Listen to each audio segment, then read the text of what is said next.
Hi, my name is Hrishikesh Bidwe, and I'm the VP of Marketing here at Rezoomex. I've spent the last 2 decades in B2B and SaaS marketing, working on everything from ad tech to customer engagement platforms. I'm an engineer by training and a marketer by trade, which means I enjoy connecting the dots between technology, people, and the stories that move them. Thank you for being here for this workshop, and let's get started. So most product teams aren't blocked by their development team. They're essentially blocked by ambiguity, vague requirements, endless alignment meetings, stakeholders pulling in multiple different directions. And by the time you actually start building, half your runway is essentially gone. So this workshop is about flipping that. We'll take a genuinely messy, real-world problem and walk you through how AI-assisted discovery and delivery can turn that kind of ambiguity into something buildable. Quick context before we dive in. Rezoomex is a real-time facilitation layer for product work.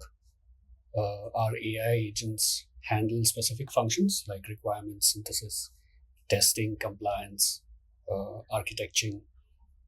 And if you don't have that execution muscle, our blockchain-based smart contracts coordinate with freelance teams as well. You'll see that in action very shortly.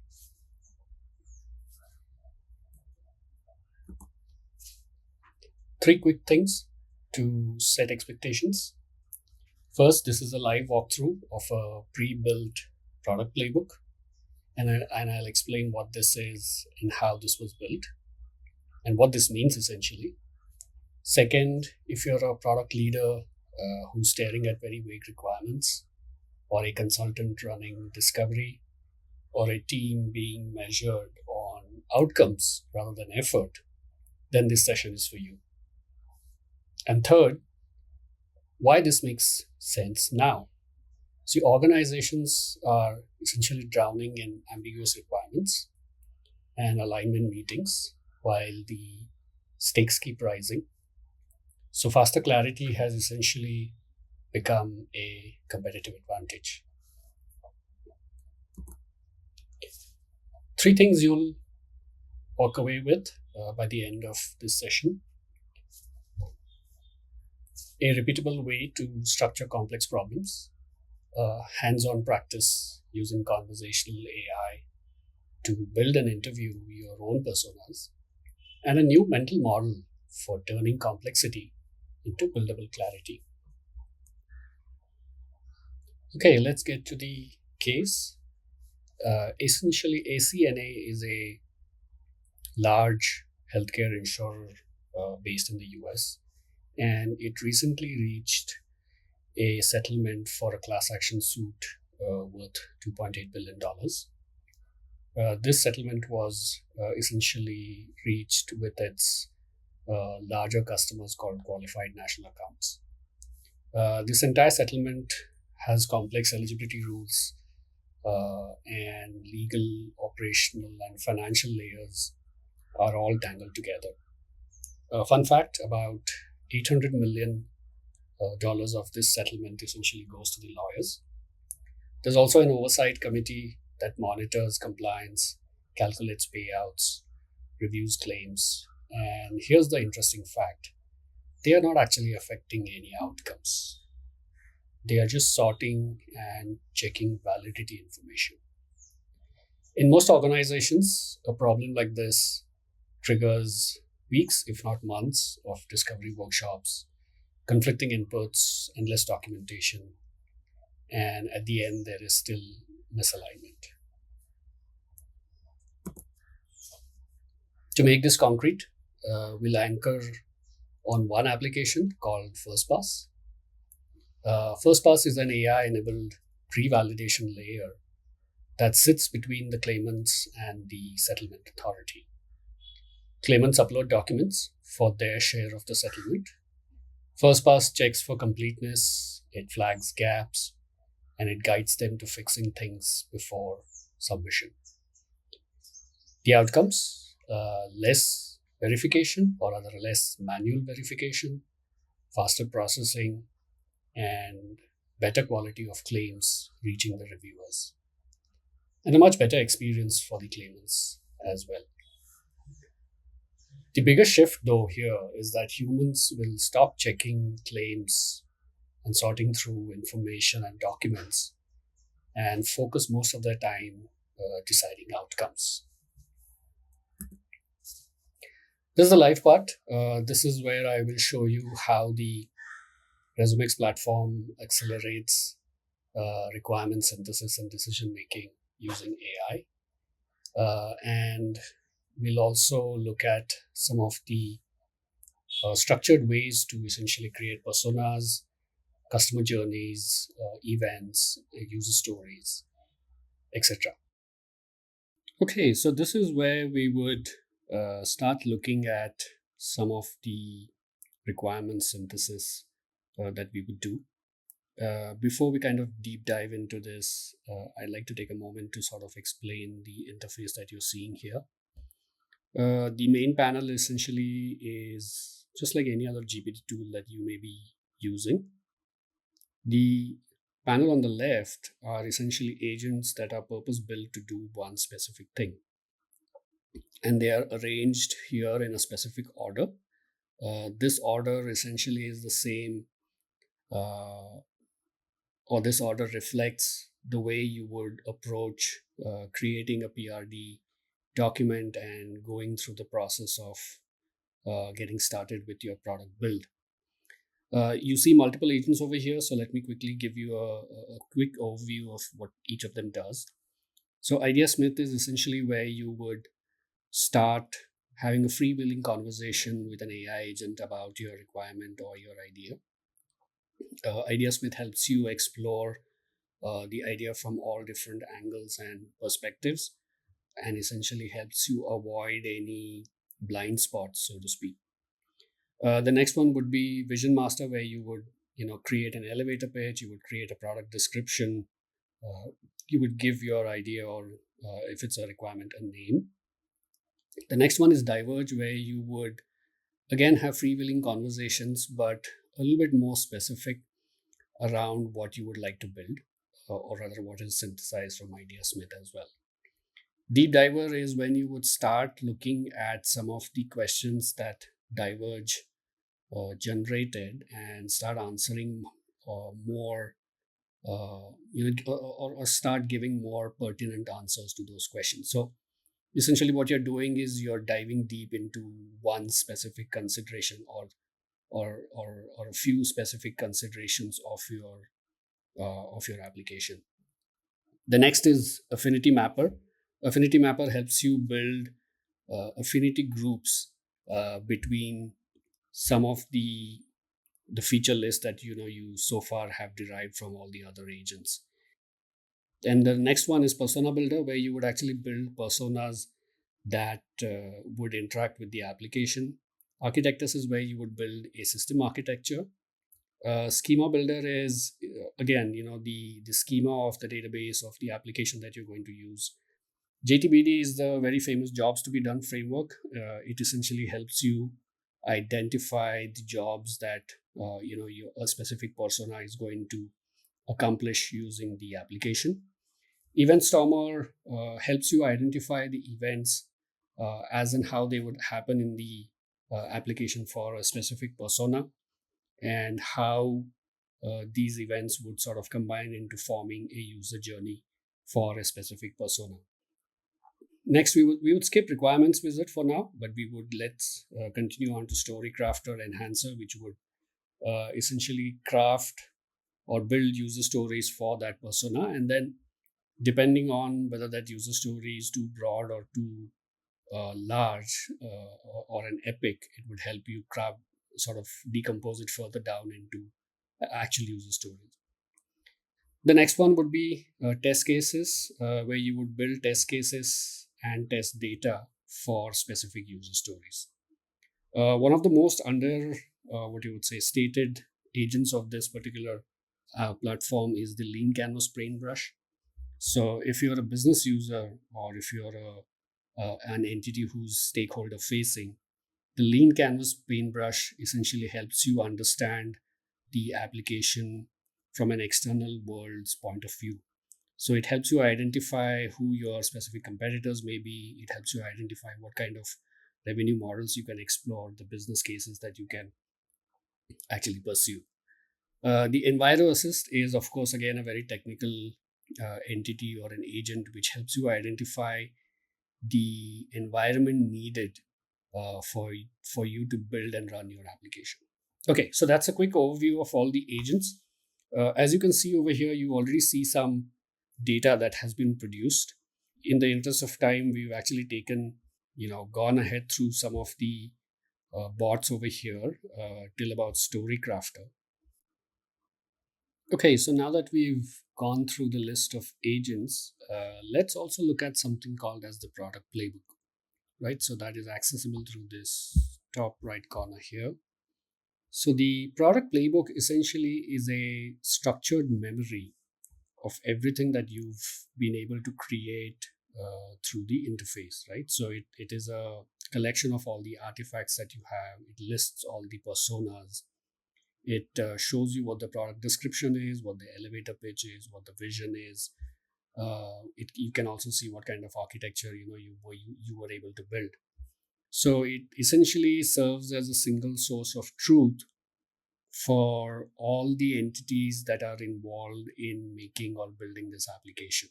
Tomorrow, all the decisions that you take for building these applications have a very structured flow to it. You can trace it back to the conversations that you've had and the meetings that you've done. Of course, this doesn't mean that none of this cannot be changed. You can of course go back and fine tune and tweak your personas or anything else. So let's look at David's persona here. So this gives us a quick overview of what David's life looks like. It also talks a little bit about the user journey that he would take, in and how he would accomplish his tasks and goals using this application. The jobs to be done essentially are also the jobs that he would take on and the action that would result from this. What we've also started building were the stories, but for the purpose of this workshop, I've deleted all the user stories and we will start creating them from scratch.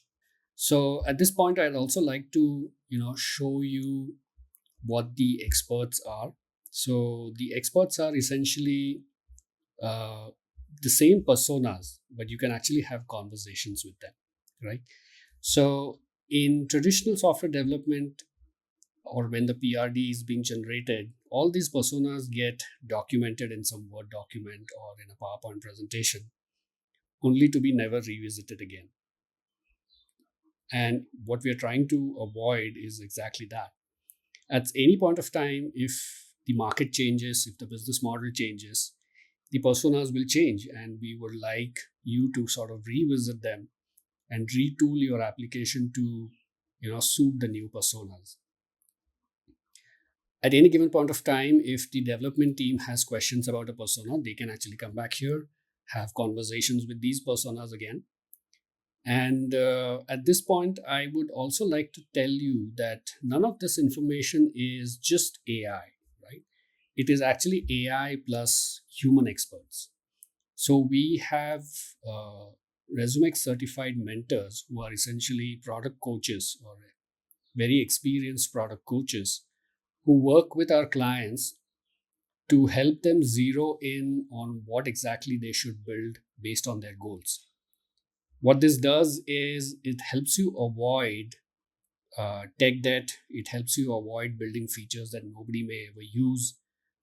It helps you bring consensus between your stakeholders, your development team, your product owners and managers, and all the other entities involved in the building of this application.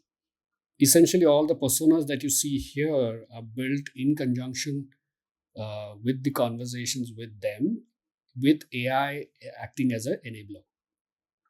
Now, let's look at David Klein and let's have a quick conversation with David.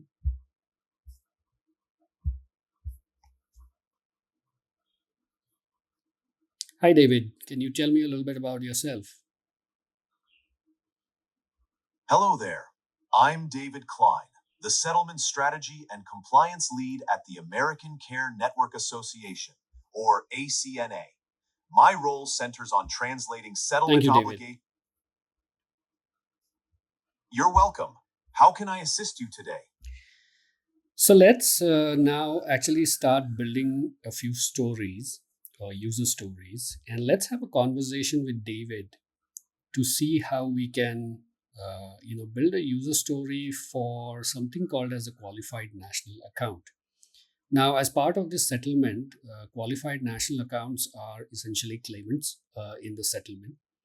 But to be eligible for a claim, they need to be an eligible qualified national account, and that means meeting certain criteria. So let's ask David, what that criteria is, right? So David, can you tell me what the criteria for a Q&A or a qualified national account is? In the context of our work at ACNA, a qualified national account (QNA) typically refers to a status given to larger, often multi-location clients that meet certain criteria.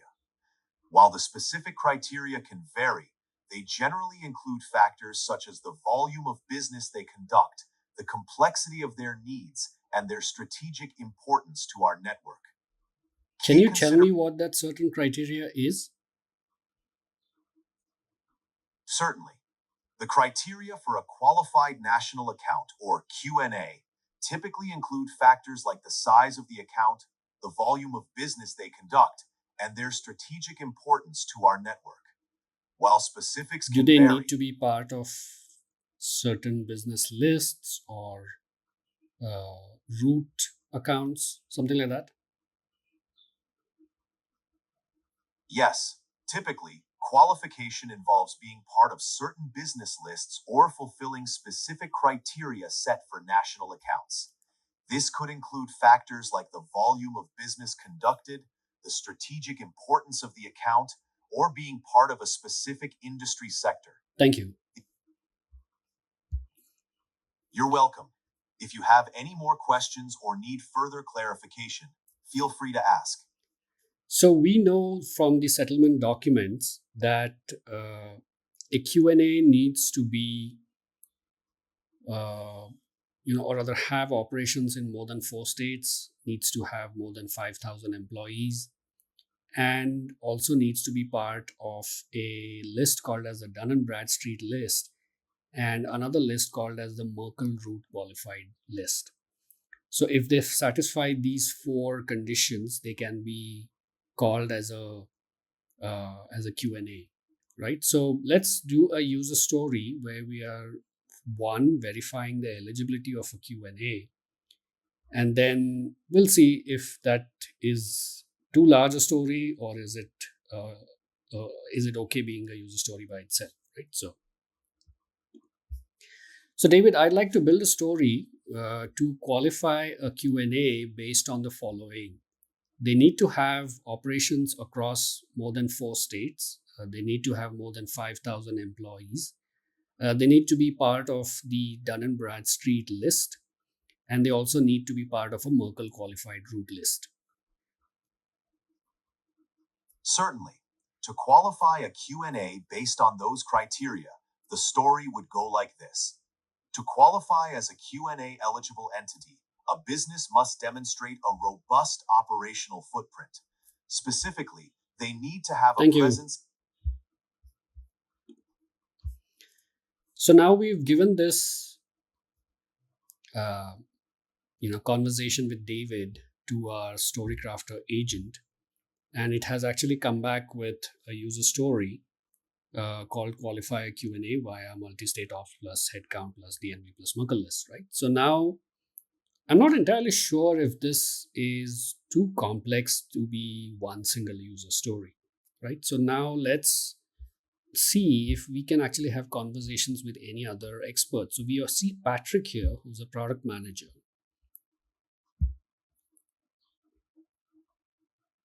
Hi, Patrick. Hello, I am Patrick, product manager dealing with multiple product teams. How can I assist you today? So we have a user story here, which is essentially qualifying a Q&A as a Q&A via multi-state ops plus the headcount plus the DNB and Merkle list. Do you think this is too broad a story, or should it be broken down, or should this be an epic that can be broken down into multiple user stories? Given the complexity suggested by involving multi state operations, headcount, and lists from Dun and Bradstreet and Merkle, this seems more suitable as an epic. Epics encompass broader goals and can be decomposed into smaller, more manageable user stories. These stories should each target specific aspects of the epic, such as qualifying a Yes, Q&A. let's break this down into specific user stories. Absolutely. Let's break this down. Story number 012. As a product manager, I can identify a Q&A as a Q&A via multi-state ops so that the correct states for each Q&A item are established. Story number 013. As an operations specialist, I can Thank, verify the headcount for a Q&A. thank you, Patrick. You're welcome. If you need any more assistance, feel free to ask. So now let's switch to the story enhancer, where we can send this conversation and have it break down into or rather, we can break down this epic into multiple user stories.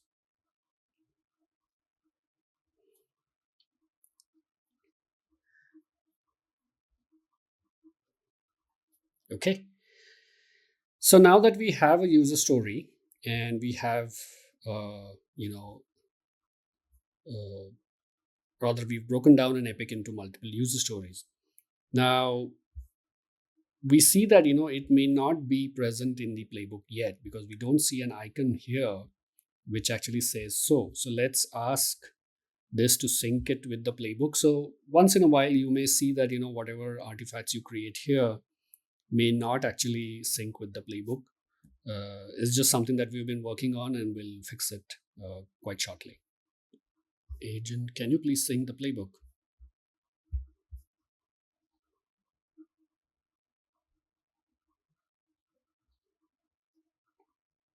Okay, so now let's quickly open the playbook and see if we have our user stories, right? So let's go to David, user stories, and there you go. So the 4 user stories, which actually verify whether a Q&A is actually a Q&A. So it operates in more than 4 states, has more than 5,000 employees, is part of the Dun and Bradstreet list and a Merkle qualified list. Okay, so this is great. Now that we have a user story, let's see how we can start creating test cases for each of them. So let's first take let's take it all together, and let's go to test case writer.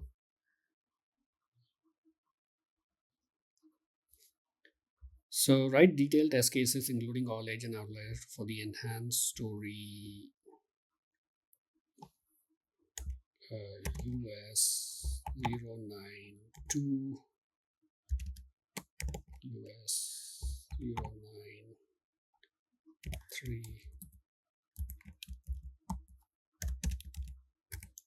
4 and 5.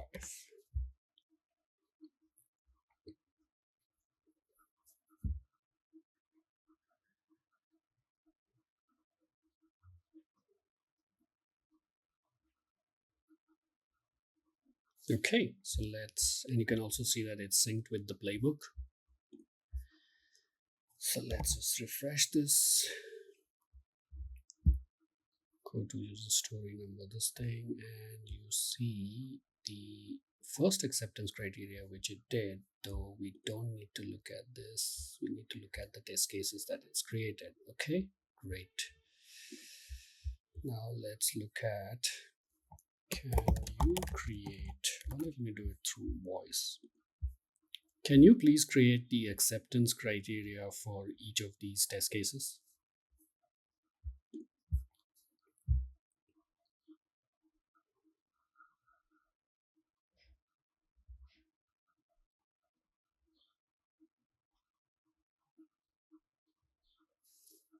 So let's do one specific user story. So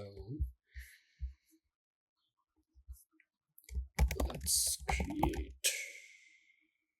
the acceptance criteria for US 092.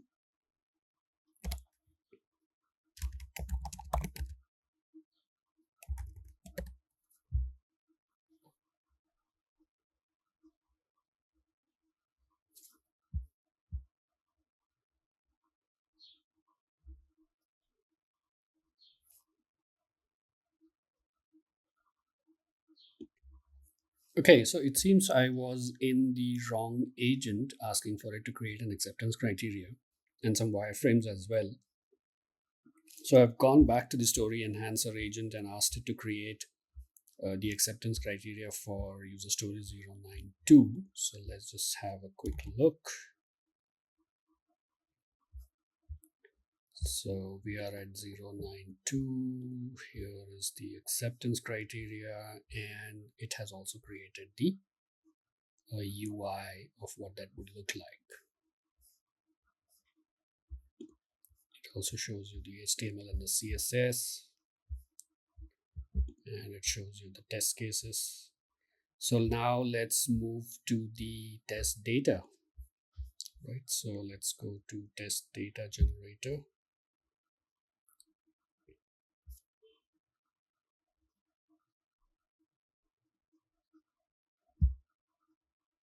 Can you create the test data for user story 092?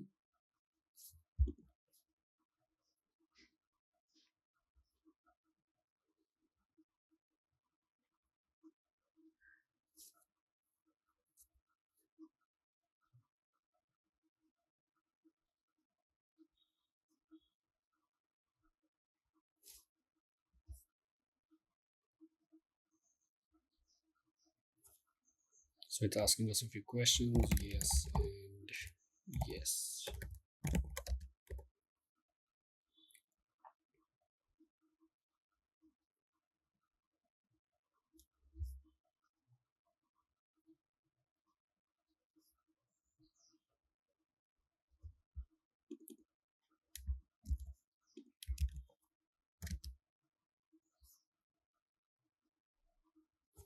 Ten rows and one employee.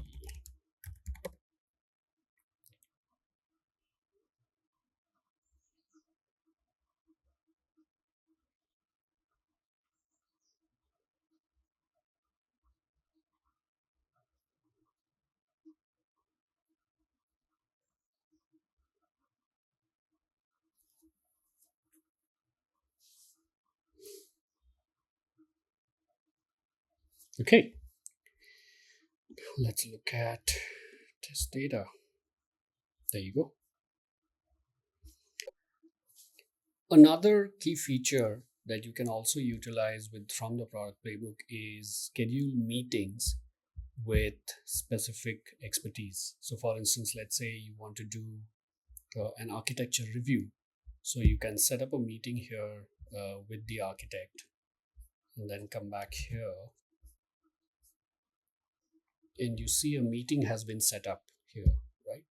So this is essentially a freewheeling uh, meeting that you could, for instance, have between a specific agent, your own architect, and AI generated architect, and any other people that you are think is relevant, right? So, for instance, let's say you start the meeting.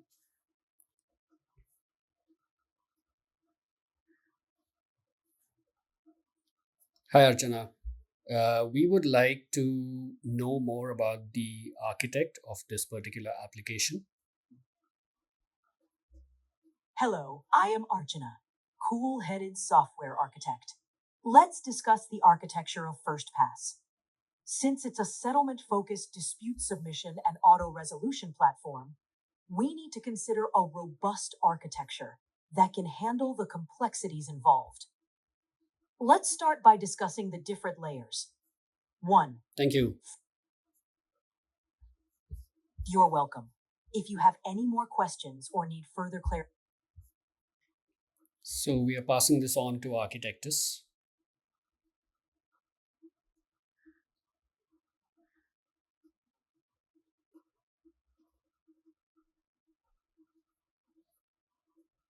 And you can have several such meetings based on the specific requirements that you have, right? So, for instance, you may want to do story refinement, as in how you build them. Even before you get to story refinement, you can do sprint planning with the members of your team and the agents. You could also do user research reviews. So even before you get to personas and you are trying to understand who your users are, you can do that as well. So these meetings essentially help you capture very critical information about your product and about your application that you can revisit later in the future, let's say when the market changes or the business model changes, and you can keep adding or removing from that, and then have your application change as per you changing user needs. And this can happen at a very rapid pace because now everything is captured in this one product playbook. So you know exactly what was built, but now because of changing conditions, what needs to be built. Okay, so now we've gone all the way from an idea or a requirement all the way down to a test case and test data. At this point, you can, if you have a development team of your own, you can actually hand it over to them and start getting it developed. If, let's say, you want to augment your existing team with external smart contractors, as we call them, you can engage them through blockchain based smart contracts. So, the theory behind using, or rather the intent behind using smart contracts, is that you are building an application that is very outcome focused. It is supposed to deliver a specific outcome to a specific set of people. The people who are building it should also then be paid for the outcomes that they deliver, and hence smart contracts. So smart contracts essentially work on a blockchain. What you're going to next look at is how they can estimate a specific user story. And now that you have the test cases and the test data generated, they are essentially building code to pass these test cases. And if the code passes the test case, then they get paid. So, in effect, you are enforcing test driven development. So, let me quickly show you how to estimate that, or rather, how our smart contractors would estimate that. So, I will now sign in as a smart contractor. And then go to the URL of the playbook that we are developing. So this is the developing playbook. I will go to the user story.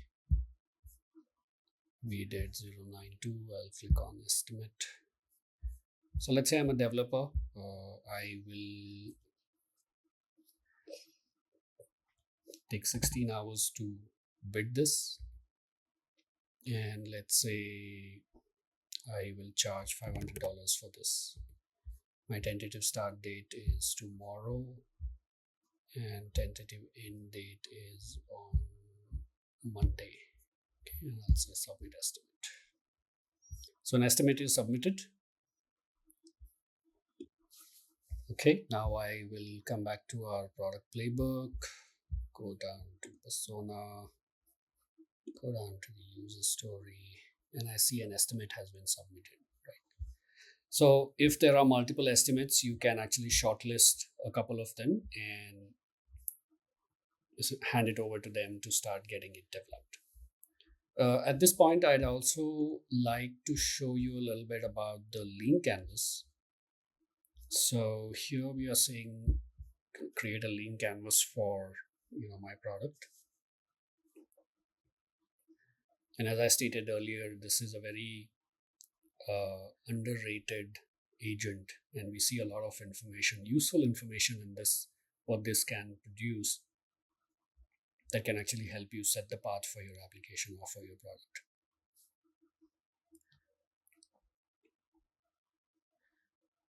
So it's now creating a lean canvas. Let's go back to the product playbook. Let's go to lean canvas, and there you go. So it talks about the problems, solutions, the high level concept, the metrics against which you would measure success, what channels you would utilize, who the early adopters would be, what unfair advantages you would have, etc. So this is essentially what the playbook helps you do. And now let's go back to the presentation and see how we can tie this all down to, or rather how this would help you in your day-to-day lives, and what are the kind of takeaways that you can take away from this particular product playbook. So we've seen a lot of information and practices that you can actually apply in this short period of time. In complex, high stakes scenarios, the real bottleneck isn't your development, it's clarity. Without structure, decisions slow down, the alignment always stays fragile, and the risk compounds silently. With AI assisted structured discovery, this clarity accelerates, the decisions become traceable, and humans focus on judgment instead of sorting information.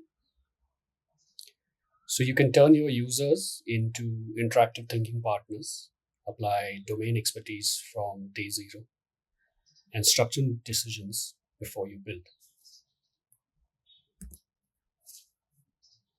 So you can experiment with this platform today as well. You pick a real problem your team is wrestling with in this week. Ask AI to play different stakeholders and challenge your assumptions. Walk through your personas, jobs to be done, events, user stories.